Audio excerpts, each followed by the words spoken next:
뭐야, 비밀번호도 안 맞는데요. 8자리인데 나도 까먹어버렸다. 네? 그럼 문을 어떻게 열어요? 엄마 아빠 지문만 등록해놔서 우리 둘밖에 못 열어? 이제? 아니, 왜요? 왜긴 왜야. 아무 때 나와서 행패 부리니까 이제 오지 말라는 소리지. 몇 번 말하니? 아니, 아무리 그래도 자식들 못 들어오게 하려고 번호키까지 바꾸는 부모가 어디 있어요? 그러게 말로 했을 때 들어야지. 나도 돈 많이 들었어. 왜 이렇게까지 하시는데요? 자식이 부모 집 좀 오면 어때서요? 그러면 네가 우리 집 오는 만큼 우리도 너희 집에 마음대로 찾아가도 되냐? 또 말도 안 되는 소리를 하세요. 거봐라. 그건 말이 안 되는데 너희는 왜 말이 돼? 엄마 아빠도 생활이라는 게 있고 아무리 자식이라도 찾아오는 거 불편하고 번거로울 때가 있는 법이야. 그래서 너희는 현관 비밀번호 주고도 안 알려주잖냐? 나도 공평하게 그렇게 해보려는데 뭐가 문제야? 오늘 이야기 속 주인공은 64세 최병희 씨입니다. 그리고 그녀의 아들과 딸에 관한 이야기이죠. 결혼한 자식집은 나라님 집보다 들어가기가 힘들고 조심스러운 법이었습니다. 하지만 어째서 그 반대는 그렇게나 쉬운지 몰랐습니다. 부모 집도 자식집, 자식집도 자식집. 그렇게 사생활이 어쩌고 저쩌고 하는 자식들은 부모의 사생활은 없는 줄 아는 모양이었습니다. 아무렇지도 않게 예고도 없이 쳐들어와서 당연한 듯 머물렀다 가는 건 예사였습니다. 주인이 있든 없든 마음대로였죠. 만약 부모가 자식 집에 가서 그렇게 했다면 다들 늙은이가 노망이 났나 보다 하고 생각했을 것이었습니다. 최 씨 가족도 마찬가지였습니다. 최 씨 부부는 그런 자식들에게 넌더리가 났습니다. 비밀번호를 바꿔도 제 집처럼 드나드는 자식들 때문에 최 씨는 결단을 내리게 되었습니다. 현관문 도어락을 통째로 뜯어내버렸죠. 이렇게까지 했는데 자식들도 전처럼 하지는 못할 것이었습니다. 최 씨는 아들이 하나 그리고 딸도 하나 있었습니다. 아들 이름은 강주석이고 딸 이름은 강여울이죠. 자식 둘을 키우면서 크고 작은 우여곡절이야 당연히 없을 수는 없었습니다. 아무리 모범생으로 컸어도 고충은 있기 마련이었죠. 그래도 최 씨의 자식들 정도면 큰일 없이 잘 커졌다고 생각하며 살았습니다. 아들, 딸 모두 대학 진학을 하면서 따로 살기 시작했고 직장에 들어가서도 마찬가지였습니다. 하지만 따로 살더라도 거리가 멀지 않았기에 왕래는 하며 살았죠. 독립해서도 아들과 딸의 집 비밀번호는 최 씨와 똑같은 4자리 숫자였습니다. 자주 갈 일은 없었지만 잘 사는지 한 번씩 들여다 보러 가기도 했습니다. 하지만 그것도 모두 결혼 전에나 가능한 일이었습니다. 최 씨의 아들이 먼저 결혼을 했고 금방 아이도 낳았습니다. 엄마, 그 집에 보면은 토스터 있지 않아요? 토스터? 네. 그 식빵 굽는 기계 있잖아요. 작은 방에 제가 넣어놨었는데. 아들의 결혼식 전 신혼집 계약 문제로 인해서 한 달가량 최 씨의 집에 들어와서 산 적이 있었는데 그때 주문해서 깜빡하고 안 챙겨갔다는 아들. 쓸 일이 없어서 잊고 있다가 이제 생각났다며 전화를 했습니다. 아, 여기 있네. 가지고 가게? 이따 저녁 때쯤 들릴게요. 그러자 옆에서 듣고 있던 남편이 끼어들어 말했습니다. 어차피 우리 나갈 건데 가는 길에 잠깐 주고 가면 되지. 최 씨는 2시간 뒤쯤 남편과 함께 모임 약속이 있었습니다. 그리고 아들네 아파트는 최 씨와 같은 아파트는 아니지만 걸어서 10분이 채 안 걸리는 바로 옆 건물이었죠. 주서가 아버지가 가는 길에 전해주자는데 집에 있어? 아, 지금 바뀌긴 한데요. 1시간 정도 뒤면 들어갈 것 같아요. 그래? 그럼 우리도 그때쯤 들려서 주고 갈게. 그런데 막상 아들네 집 앞에 도착을 하니 아직 아들은 들어오질 않았는지 초인종을 눌러도 반응이 없었습니다. 아직 안 왔는가 본데. 그런가 보네. 최 씨가 아들에게 전화를 걸자 아들이 난감한 투로 말했습니다. 어쩌죠? 좀 늦을 것 같은데. 30분쯤 있다가 도착해요. 그래? 그럼 안에다 두고 갈게. 네, 안 해요. 그냥 집 앞에 두세요. 누가 가져가면 어떡해? 그래도 비밀번호를 가르쳐드리긴 좀 그래서. 아, 그래? 결혼하면 이제 그러면 안 되는 거죠. 아들의 말에 알았다고 하고 전화를 끊었는데 옆에서 남편이 헛웃음을 지었습니다. 왜? 비밀번호는 못 알려주겠대. 그렇다네. 놓고 가래. 허참. 그거 좀 다시 바꾸면 되지. 아들의 마음은 충분히 이해를 하고 그렇게 하는 게 맞다고 생각하지만 서운했던 것도 사실이었습니다. 비밀번호를 안다고 허락 없이 찾아와서 들어가지도 않을 텐데 말이죠. 딱 선을 긋는 모습에 조금 섭섭하긴 했지만 내 아들 집만이 아니라 며느리 집도 되는 것이기에 당연한 줄은 알았습니다. 그리고 그건 딸이 결혼을 해도 마찬가지였습니다. 딸이 결혼할 때도 아들네와 마찬가지로 전세금을 보태주었습니다. 그러다 보니 사위 쪽보다도 많이 들어가게 되었는데 그래서 사위가 무척 고마워했습니다. 장인어른, 장모님, 여울이랑 같이 식사 대접해드리고 싶은데 한번 놀러 오세요. 아들이 결혼식을 올리고 한 달이 채 안 되었을 때 사위의 초대로 최 씨 부부가 딸네 집에 방문하게 되었습니다. 집이 좋네. 딸이 살고 있는 신혼집은 최 씨네 집과 차 타고 15분 정도 걸리는 곳에 위치한 신축 아파트였습니다. 평수는 아들네 집보다 작지만 훨씬 깔끔하긴 했죠. 우린 어차피 애 안 낳을 거니까. 딩크족인지 무엇인지 자신들은 이제는 필요 없다고 일찌감치 선언한 딸 부부였습니다. 처음 그 소리를 들었을 때는 충격이 컸었지만 하도 단호한 탓에 반대고 뭐고 할 수조차 없었습니다. 사돈네도 별말이 없는 것을 보니 운명으로 받아들이는 듯 했습니다. 최 씨도 만약 아들에게서 본 손주가 없었다면 딸을 설득해보려고 하지 않았을까 싶었습니다. 여보, 나 좀 나갔다 올게. 식사 후에 함께 과일을 먹고 있는데 남편이 슬그머니 자리에서 일어났습니다. 담배를 피우러 나갔다 오나 싶어서 최 씨는 고개만 끄덕였습니다. 그렇게 앉아서 얘기를 하고 있는데 남편에게서 전화가 왔습니다. 왜 안 올라오고 전화를 했어? 의아한 마음에 전화를 받자 남편이 난처해하며 말했습니다. 여보, 여기 1층에서 문이 안 열리는데 1104호 호출 누르면 돼. 자꾸 비밀번호를 누르라는데. 아, 비밀번호? 잠깐만. 최 씨는 휴대폰에서 잠시 귀를 떼고 딸을 불렀습니다. 여울아, 아빠가 밑에서 못 들어오고 있는데 비밀번호 뭐야? 호출 누르시라 그래. 잘 못하시겠대. 왜 못해? 그냥 1104호 누르고 종 누르면 되는데. 우리 아파트랑 다른 거라 아빠는 잘 못하지. 남편이 전화를 끊지도 않고 기다리고 있는데 딸은 비밀번호를 가르쳐주지 않았습니다. 그러자 옆에서 사위가 일어나며 말했습니다. 제가 내려가서 모시고 올게요. 그래. 그럼 여보, 박서방이 내려간대. 그러고서 전화를 끊었는데 사위가 데리러 내려간다지만 최 씨의 기분은 좋지 않았습니다. 현관문 비밀번호도 아니고 1층 공동연관 비밀번호조차 알려주는 걸 꺼리는 게 맞나 싶었습니다. 사위도 비밀번호를 알려주는 게 아니라 차라리 내려가서 모시고 올 정도라면 요즘 사람들은 전부 이러나 싶었습니다. 아들 며느리를 봐도 크게 다르지 않았으니 말이죠. 남편이 사위와 함께 들어와서 잠시 앉아있는데 딸이 이만 일어나자며 자리를 정리했습니다. 안 그래도 슬슬 일어날 때가 됐다고 생각해서 가방을 찾아 두리번거리는데 딸이 말을 이었습니다.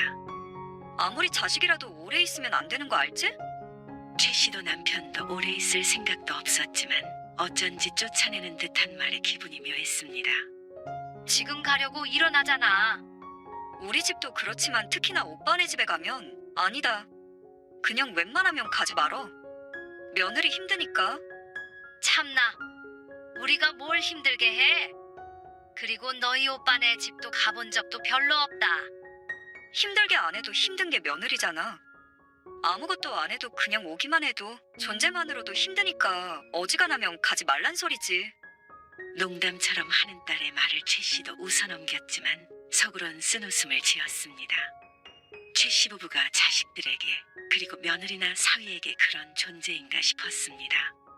결혼한 뒤로는 자식들 집에 직접 방문한 적이 아들, 딸 둘을 합쳐도 한 손가락 안에 꼽혔는데 이런 말을 들어야 하는지 기가 찼습니다.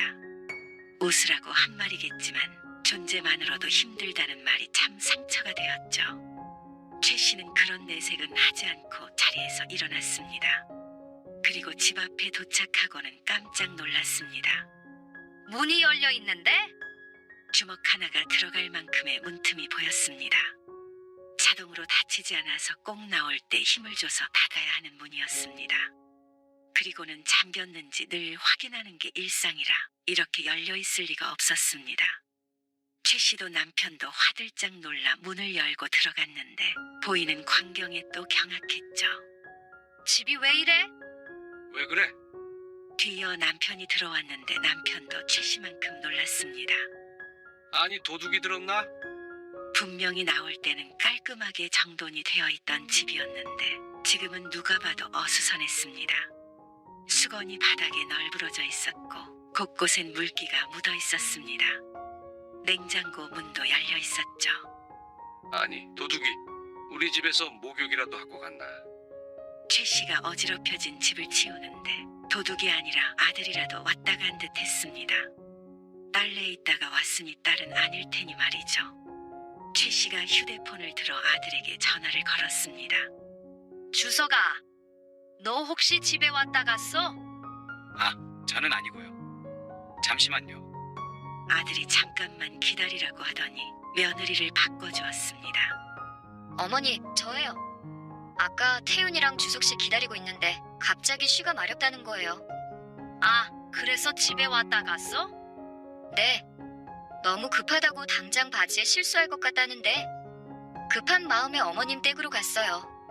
저희 집까지 돌아가려면 10분은 걸어야 되니까. 아들네 아파트는 최신의 아파트 바로 붙어 있었지만 최신의가 대로변 바로 앞이었고 아들네는 한참 안으로 들어간 뒷동이었습니다. 그러다 보니 더 가까운 최씨의 집으로 들어왔다가 간 것 같았죠. 근데 무슨 물이 이렇게 흥건해? 걸레로 바닥을 닦으면서 물었더니 며느리가 웃으면서 대답했습니다. 태윤이가 쉬하다가 욕실 바닥에 좀 흘려서요. 그래서 물 뿌렸는데. 어떻게 뿌렸길래 거실까지 물이 흥건한지 몰랐습니다. 그리고 수건을 쓰고 그대로 던져둔 모양이었죠. 최 씨는 별말 하지 않고 알았다고 전화를 끊으려는데 며느리가 말했습니다. 아참.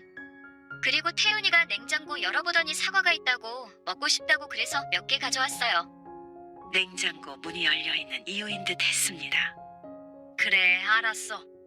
문이 다 열려 있길래. 아, 정말요? 닫는다고 닫았는데 다음부터 잘 확인할게요. 그 잠깐 사이에 집을 이렇게 어수선하게 만들어 놓나 싶었습니다. 그래도 며느리와 손자가 그랬다니 천만다행이었죠.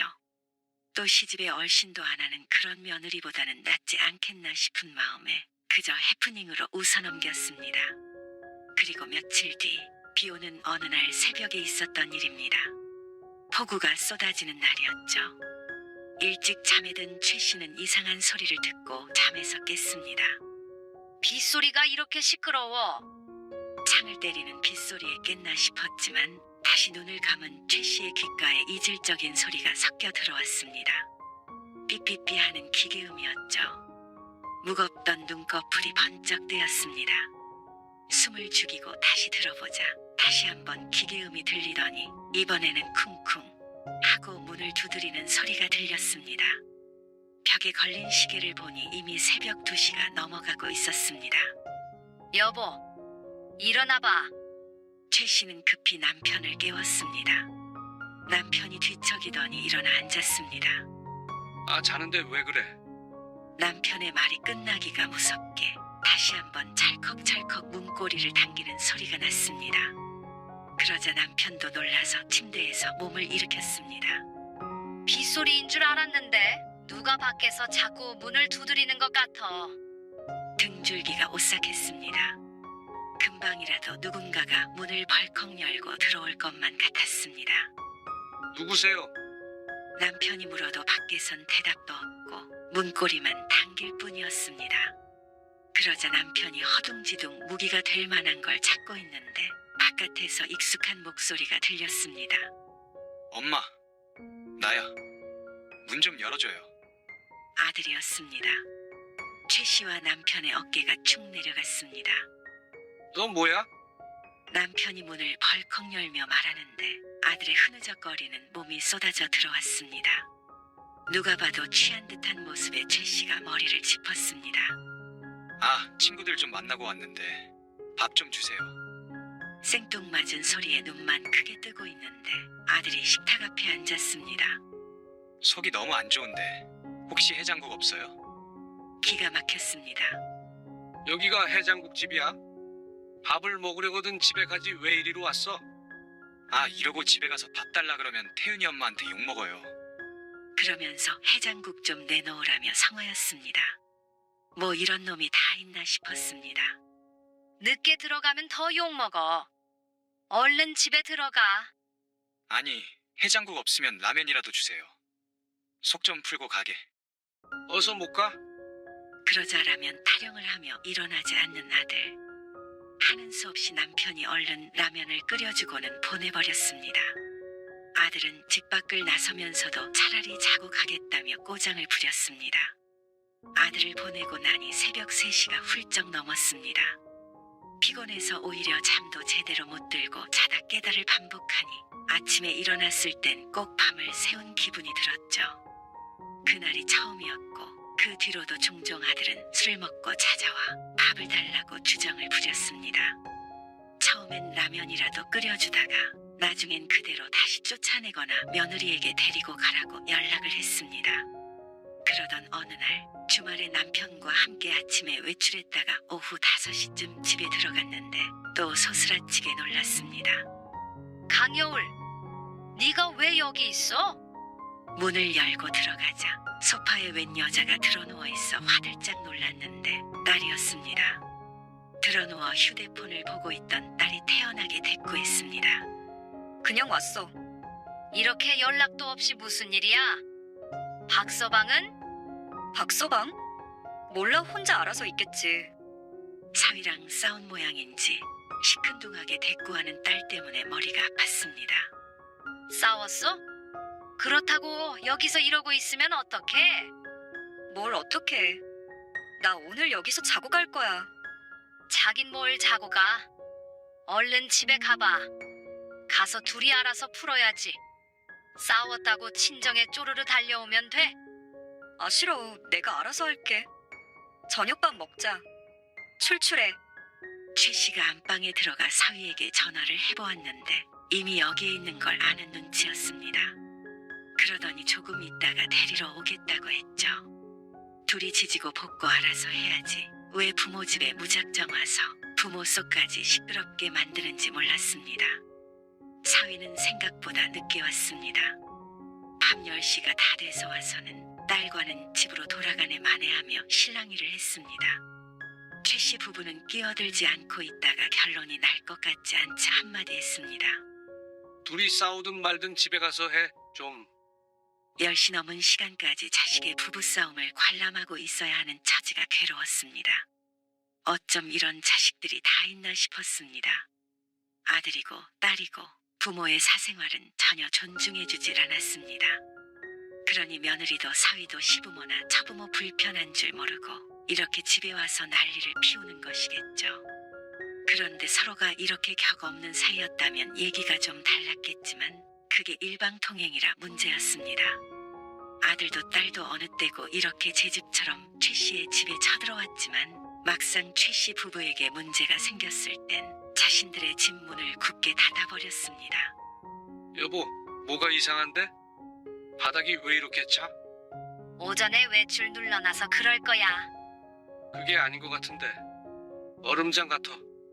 아침 일찍 남편과 함께 외출했다가 저녁 늦게 들어왔는데 실내가 바깥과 크게 다를 바 없이 차가웠습니다. 보일러가 제대로 작동하지 않고 있었습니다. 이거 봐. 물도 찬물 나오는데. 한겨울에 찬물을 트니 얼음물이나 마찬가지였습니다. 어이구, 이거 동파된 것 같은데. 남편의 말에 최 씨의 안색도 삽시간에 헬쑥해졌죠. 이 겨울에 보일러도 안 틀고 잘 수도 없었고 당장 씻을 수도 없었습니다. 고객센터에 전화를 하니 요즘 기온이 내려가 이런 접수가 많아서 수리를 하려면 며칠 걸린다는 말만 듣게 되었습니다. 이를 어째? 그때 마침 아들에게서 전화가 걸려왔습니다. 그래서 사정을 설명하자 아들도 놀라 물었습니다. 따뜻한 물도 안 나와요? 나올 리가 없지. 아예 작동을 안 해. 그런 거 금방 고치지 않아요? 며칠 걸린다네. 어떡하지? 그러게요. 지금 날이 엄청 추운데. 아마 내일이 되면 실내 온도는 더 내려갈 것이었습니다. 그나마 아침까지 보일러를 켜놨기 때문에 지금은 있을 만한 수준이었죠. 최 씨가 고민하고 있는데 아들이 잠시 침묵하더니 말했습니다. 어쩔 수 없네요. 고칠 때까지 호텔에서라도 묵고 계셔야지. 그래야 하나? 그렇죠. 뭐 저희 집은 서로 불편하니까 좀 그렇죠. 아들네 집으로 간다고 하지도 않았는데 아들이 방어적인 태도를 취했습니다. 애엄마도 있고 태윤이도 있고요. 엄마 아빠도 편하게 호텔에서 묵으세요. 그러면서 호텔이 얼마나 편하고 좋은지 설명을 하는데 황당했습니다. 누가 호텔 좋은 거 몰라서 그럴까봐 걱정인지. 그래서 최 씨는 아들의 말을 끊고는 알아서 하겠다고 대답하고는 전화를 끊어버렸습니다. 여보, 아무래도 오늘은 여기서 이불 덮고 대충 자고 고칠 때까지는 근처에 숙소라도 얻어야 할까봐. 남편도 아들과의 통화 내용을 들었는지 아들네 집으로 가자 소리는 하지 않고 한숨을 쉬었습니다. 참 일이 번거롭게 됐다 싶었습니다. 장롱에서 이불이라도 더 꺼내보려는데 이번에는 딸에게서 전화가 왔습니다. 얘들이 왜 번갈아가며 전화를 하지? 최 씨가 중얼거리고는 전화를 받았습니다. 엄마, 보일러 고장났어? 주석이가 그러든. 방금 전화 왔지. 그래, 동파된 거 같은데 수리하려면 며칠 걸린대. 아들에게 했던 얘기를 그대로 하자 딸이 또 난감한 투로 대꾸했습니다. 어쩌지? 우리 집도 주말에 시부모님이 오실 수도 있어서 엄마도 사위 있으면 불편하지 않을까? 아들이 무슨 얘기를 어떻게 했는지는 몰라도 최 씨 입장에서는 황당하기 짝이 없었습니다. 가만히 있는 사람을, 눈치 없이 자식을 귀찮게 하는 사람을 만들어버리니 말이죠. 요즘 호텔 별로 안 비싸. 한 2, 3일이면 고칠 수 있지 않을까? 누가 너희 집에 간대? 왜 자꾸 그래? 아, 원래 호텔로 가려고 했어? 어디서 자든 알아서 할 테니까 걱정 말어. 최 씨는 빈정이 상해서 전화를 끊었습니다. 빈말로라도 저희들 집으로 오라고 했어도 안 갔을 최 씨 부부였습니다. 아들네 집이든 딸네 집이든 이틀 이상 묵어야 하는데 최 씨도 그런 불편함을 감수할 이유가 없었습니다. 행여나 자신들 집으로 온다고 할까봐 벌벌 떠는 꼴에 어처구니가 없었습니다. 그날 밤은 어찌 저찌 잠을 잤고 다음날 낮에 집에서 나왔습니다. 그리고 가까운 모텔에서 이틀 밤을 자게 되었죠. 4, 5일 정도 걸릴 것 같다고 그랬었는데 다행히 빨리 고쳐져서 이틀 뒤에 집에 들어갈 수가 있었습니다. 그날 이후로 자식들 집에는 절대 가지 말자 다짐을 했는데 지들이 찾아오는 건 여전했습니다. 아무 때나 불쑥불쑥. 예고도 없고 예의도 없었습니다. 뭐라고 해도 소용없이 하도 그래서 최 씨는 어느 날집 비밀번호를 바꿔버렸습니다. 그런데 그것도 소용이 없었습니다. 또다시 외출 후에 돌아와 보니 딸이 들어와 있었죠.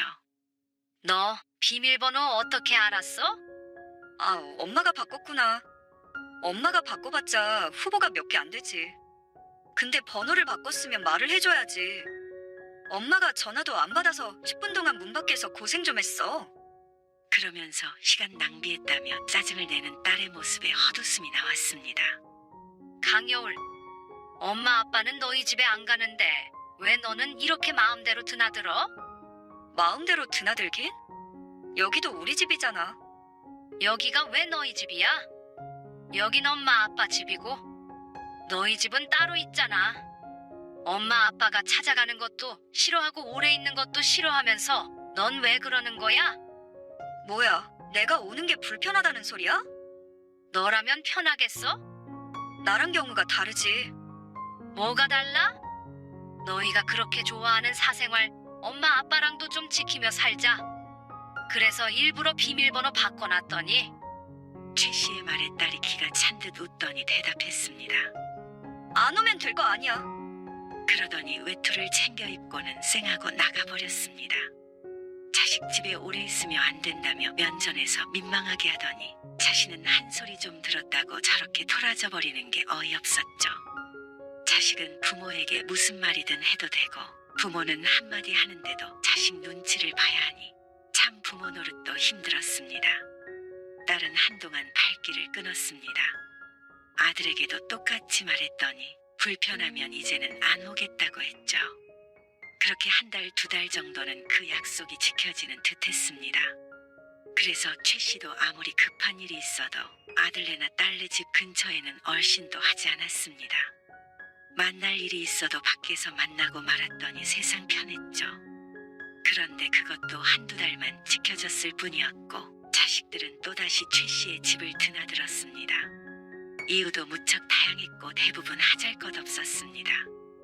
너 정말 자꾸 이럴 거야? 또다시 새벽에 문을 열고 들어온 아들을 보며 최 씨가 소리쳤습니다. 만취하진 않았는지 얼굴만 벌겠는데 또 밥 타령하는 건 여전했죠. 제발 좀 술 먹고 찾아오지 말아라. 남편도 한 소리하자 오히려 아들이 이해를 못하겠다는 듯이 대꾸했습니다. 다른 사람들은 자식이 찾아오면 좋아하던데 밥도 해주고 자고 가라 그러고. 근데 엄마 아빠는 왜 자꾸 못 쫓아내서 안달이세요? 자식이 찾아와서 기쁜 것도 적절한 때가 있는 법이었습니다. 당연히 좋은 날에 찾아와서 같이 식사도 하고 이야기도 하면 최 씨도 좋았습니다. 그게 아니라 이곳이 공공장소인 것 마냥 와서 최 씨 부부의 생활을 헤집어 놓고 가버리니 그것이 문제였죠. 남편의 성화에 아들이 쫓겨나고 최 씨는 다음날 아침이 밝기가 무섭게 열쇠 가게로 달려갔습니다. 그리고 현관문에 붙어있던 도어락을 통째로 뜯어내버렸죠. 이게 뭐야? 멀쩡한 걸 왜 뜯어내? 남편이 묻자 최 씨가 기세등등하게 대꾸했습니다. 기계만 멀쩡하면 뭐해? 아무나 들어오는데 오지 말라 그래도 찾아오니까 와도 열 수 없게 하면 되지. 그리고 며칠 뒤 또다시 현관문이 달칵달칵 소리를 냈습니다. 하지만 이전처럼 열리는 일은 없었습니다. 그때 최 씨의 전화벨이 울렸습니다. 엄마, 이거 뭐예요? 문 바꿨어요. 문을 바꾼 게 아니라 비밀번호 키를 통째로 바꿔버렸어. 뭐야?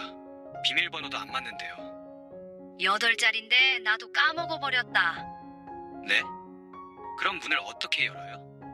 엄마 아빠 지문만 등록해놔서 우리 둘밖에 못 열어. 이제 아니, 왜요? 어리둥절해 보이는 아들에게 최 씨가 말했습니다. 왜긴 왜야. 아무 때 나와서 행패 부리니까 이제 오지 말라는 소리지. 몇 번 말하니? 아니, 아무리 그래도 자식들 못 들어오게 하려고 번호키까지 바꾸는 부모가 어디 있어요? 그러게 말로 했을 때 들어야지. 나도 돈 많이 들었어. 왜 이렇게까지 하시는데요? 자식이 부모 집 좀 오면 어때서요? 그러면 네가 우리 집 오는 만큼 우리도 너희 집에 마음대로 찾아가도 되냐? 또 말도 안 되는 소리를 하세요. 거봐라. 그건 말이 안 되는데 너희는 왜 말이 돼? 엄마 아빠도 생활이라는 게 있고 아무리 자식이라도 찾아오는 거 불편하고 번거로울 때가 있는 법이야. 그래서 너희는 현관 비밀번호 주고도 안 알려주잖냐? 나도 공평하게 그렇게 해보려는데 뭐가 문제야? 그것 때문에 복수라도 하신다는 말씀이세요? 그렇게 거창하게 말할 것까지는 없고 너희들도 찾아오려면 정식으로 절차를 밟고 와. 우리들처럼 정식 절차요? 그게 무슨 말이에요? 오기 전에 먼저 우리 스케줄 물어보고 허락받고 와서 오래 머무르지 않고 돌아가고 너희가 하는 것처럼 똑같이. 아들도 더 이상 할 말이 없는지 한숨을 쉬고는 전화를 끊었습니다. 그리고 또 며칠 뒤에 딸과도 똑같은 대화를 반복했습니다. 엄마도 그럼 우리 집에 오면 되잖아. 싫다? 나도 불편해서 가기 싫어. 각자 집에서 알아서 잘 살자. 그러자 딸은 매정하다며 비난했죠. 하지만 그렇다고 해도 앞으로 자식들이 마음대로 들어오게 할 마음은 추호도 없었습니다. 부모도 자식이 언제든 오는 게 좋은 건 아니었습니다. 내 집에 누굴 들인다면 내가 준비가 됐을 때 기분이 괜찮을 때 드리고 싶었습니다. 그렇게 생각해보면 요즘 젊은 사람들의 문화라는 게 꼭 나쁜 것만은 아니었습니다. 서로 공평하게만 한다면 말이죠. 이제 안에서 문을 열어주지 않으면 들어올 수 없으니 찾아오려면 최 씨에게 연락을 할 수밖에 없었습니다. 그러자 불청객의 발걸음이 뚝 끊겼습니다. 그러니 참 편안했습니다. 새벽에 잠을 깰 일도 없었고 귀가 후에 보이는 인형에 깜짝깜짝 놀랄 일도 없었고 말이죠. 그렇다고 아들, 딸과 등지고 산 것도 아니었고 다만 서로 어느 정도 예의를 지키게 된 것이기 때문에 결과는 무척 만족스러웠습니다. 부모 자식 간에도 거리라는 게, 선이라는 게 참 중요하구나 하고 깨닫는 계기가 되었죠. 최 씨는 새로 바뀐 도어락에 손가락을 갖다 댔습니다. 그러자 덜컹하고 문이 열렸습니다. 최 씨는 그 모습을 뿌듯하게 바라보고 집으로 들어갔습니다. 진작에 이럴 것을 하고 후회할 뿐이었습니다.